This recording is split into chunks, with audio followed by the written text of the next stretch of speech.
So welcome back. In this short video, I'm going to show you applications of integrals. Before I solve this problem here that you see on the board, let me make a couple of comments briefly. So if you have integral of lowercase f of x dx, this x is known as variable of integration, is capital F of x plus c. That's how we evaluate. We have lots of rules how to come up with this capital F of x. But in a nutshell, what's the relation between capital F of x and little f of x? If you find the derivative of capital F of x, you get little f of x. So this formula can be viewed as integral of f of x dx is f of x, capital F of x plus c, where the derivative of capital F is little f.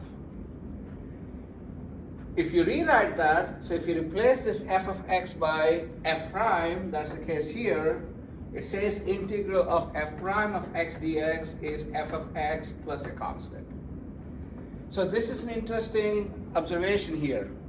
If you take a function, find the derivative, and then integrate, you get the function back plus a constant. This constant is known as constant of integration. Don't forget that. So one more time, take f prime, then integrate, you get the function back plus a constant. That's why differentiation and integration, they're opposite of each other. Okay, keep that in mind. Now let's look at this problem. The marginal profit of a small food stand is given by p prime of x equals square root of x plus half, where x is the sales volume in thousands of dollars, or thousands of hamburgers. So they gave you marginal profit. Remember in the previous section, we did talk about marginal profit, marginal cost, marginal revenue, and so on and so forth. Whenever you see this word marginal of something, that means you're taking the derivative of that something. So in this case, this is the marginal profit. That means p prime of x, not the profit function, but p prime of x. That is given to you in terms of x. One more piece of information was given to you. The profit is negative $1,000 when no hamburgers are sold. What does that mean?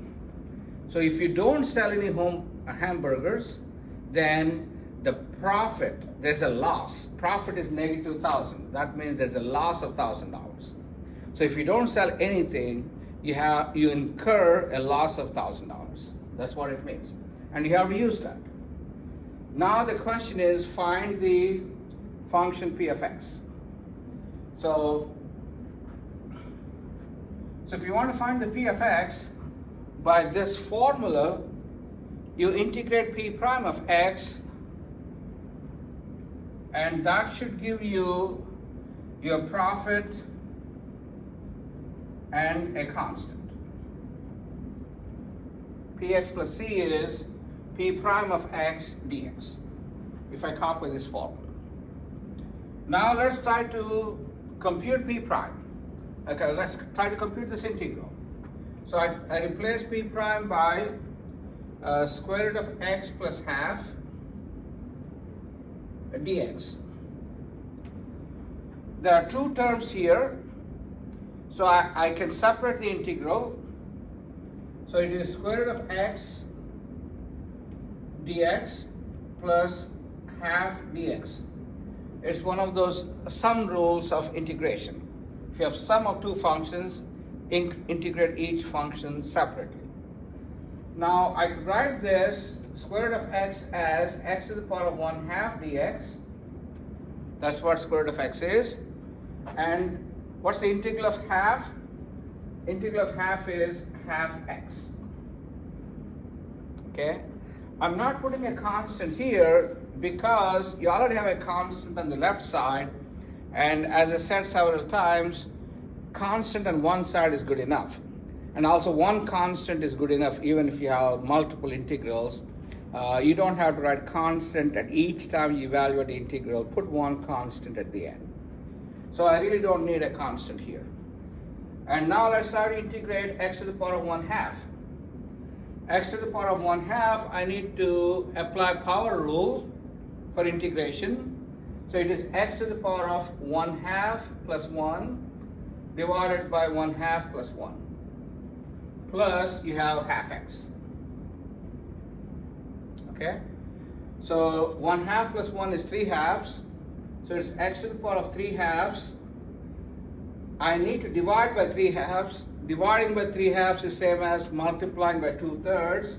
So I'm going to write 2/3 x to the power of 3/2 plus half x. Okay? So that's what I have. Px plus c equals this. So we are almost there. So let me erase this. So p of x plus c, you have that on the left hand side, is equal to 2/3 x plus 3/2 plus half x. Okay? Probably you can see some of that stuff. I need to move. Yes. So I need to still find the constant so that I could, once I found the constant, I could move to the right side. I have a concrete formula for the profit function. Now, how do you find that constant?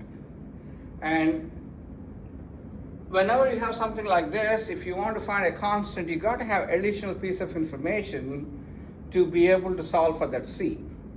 And such information is known as initial value problem.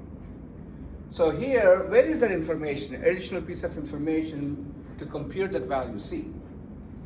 If you go back and read the problem, they said the profit is -$1,000. That means there will be a loss of -$1,000 when you don't sell any hamburgers. So how do you translate that? When x is 0, the profit is -$1,000. So in this, when x is 0, maybe you can see that, when x is 0, the profit is, P of 0 is -$1,000. Therefore, you got to go back to this equation, plug in x equals 0, and Px equals -$1,000. So when I plug in 0, P0 is -$1,000 plus C equals, I got to plug in 0 for x here, 0 for x here, so I get 0. 0 plus 0. That means C is $1,000. C is 1,000. Sorry. Therefore, what's your function? Profit function. So the profit function P of x is, P of x minus 1,000 is exactly this. 2/3 x to the power of 3/2 plus half x. Okay, that's your profit function. I can move this -$1,000 to the other side, so I'm going to erase it here and move it to the right side as plus 1,000. Okay? And that is my profit function. P of x equals this. And that's how you find profit from marginal profit. And you're going to have this additional piece of information to be able to compute the value of C. Okay? Thank you. Bye.